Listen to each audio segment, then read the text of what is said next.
Cómo Singapur se convirtió en uno de los países más ricos del mundo. La historia de Singapur es muy interesante, porque en la actualidad es uno de los países más ricos del mundo. Según su Producto Interno Bruto por persona, está por encima de Suiza, Estados Unidos y Alemania.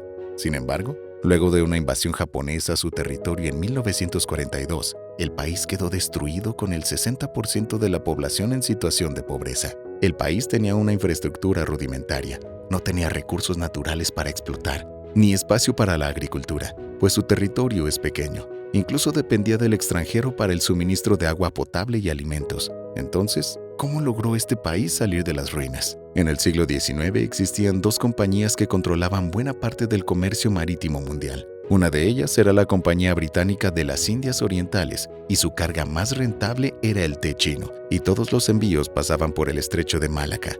Pero para proteger esta ruta y hacer el viaje más factible, la compañía quería tener su propio puerto en esa región del mundo. Fue entonces cuando un funcionario de la compañía inglesa llamado Thomas Raffler fundó el puerto de Singapur en 1819, con el fin de asegurar el acceso británico a los mares de China. Entonces los ingleses explotaron al máximo esa ventaja geográfica, anunciando al puerto de Singapur como libre de aranceles e imponiendo tasas portuarias mínimas, lo que trajo a comerciantes de varias partes del mundo. Y eso fue una de las razones principales del éxito inicial de Singapur. Para los ingleses, Singapur significaba competir contra el monopolio del comercio marítimo que tenían los holandeses. Las intenciones de Thomas Raffler no era el territorio, sino el comercio y desarrollar la mayor libertad posible en él, así como la igualdad de derechos para todos. Con el panorama que tenía Singapur luego de la invasión de Japón, la idea de independizarse del Reino Unido comenzó a ser popular, y finalmente los singapurenses confiaron en Lee Kuan Yew para lograrlo. En 1955, Lee fue elegido como primer ministro, quien creía que Singapur podría sobrevivir al fusionarse con su vecino Malasia, pues consideraba que su país era muy débil y pequeño para defenderse por sí mismo. Por eso, en 1963, Singapur se unió a Malasia. El problema es que en Malasia llegó al poder un partido político con la promesa de dar prioridad a los malayos, por lo que vieron a Singapur como una amenaza para la estabilidad política y social del país. De modo que expulsaron a Singapur solo 2 años después de haberse unido.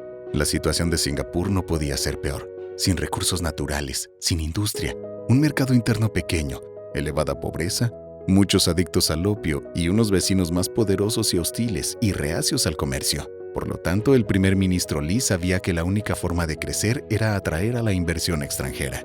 Es decir, la política era retomar las ideas de libertad económica que había adoptado Singapur desde sus inicios cuando se creó el puerto libre. Por eso los impuestos y las regulaciones fueron escasas. De esta forma, Singapur comenzó a destacar en la región como una zona atractiva de inversión.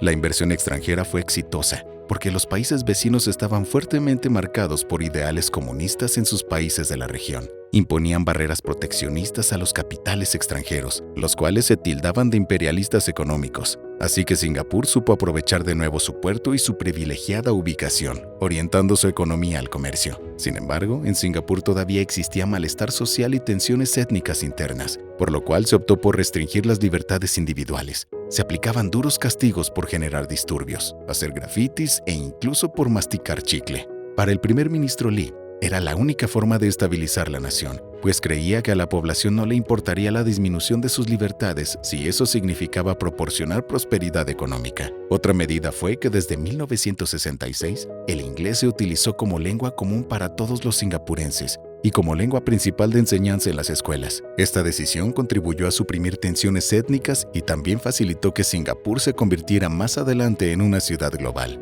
Lee también tomó medidas drásticas para acabar con la corrupción, condenando a muerte a los sospechosos y ofreciendo a los funcionarios públicos altos salarios. Y funcionó, porque actualmente Singapur es uno de los países menos corruptos del mundo. Singapur surgió en el marco de una cultura meritocrática.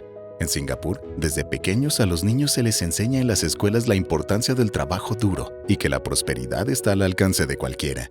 Finalmente, su estratégica ubicación en medio de una importante ruta marítima, las políticas económicas de libre mercado, la lucha contra la corrupción y la cultura meritocrática ayudaron a que Singapur pasara de ser muy pobre y sin esperanza a ser un centro financiero global y uno de los países más ricos del mundo.